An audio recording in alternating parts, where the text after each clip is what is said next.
বাংলাদেশের মাটিতে লুকিয়ে আছে এক প্রাচীন বৌদ্ধ বিশ্ববিদ্যালয়ের ইতিহাস, শালবন বিহার। প্রায় 1200 বছর আগে গড়ে উঠেছিল এই বিহার। গুপ্ত ও পাল রাজাদের আমলে এটি ছিল এক বিখ্যাত বৌদ্ধ শিক্ষা কেন্দ্র। শালবন বিহার একটি চৌকোনা গঠনবিশিষ্ট স্থাপনা, যার মধ্যে ছিল 115টি ছাত্রাবাস কক্ষ এবং এক বিশাল মন্দির, বৌদ্ধ শিক্ষার্থীদের জন্য আদর্শ পরিবেশ।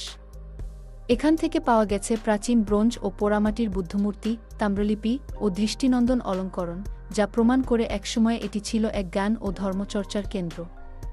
এই বিহার শুধুই স্থাপনা নয়, এটি বাংলাদেশের বৌদ্ধ ইতিহাস ও ধর্মীয় সহনশীলতার প্রতীক।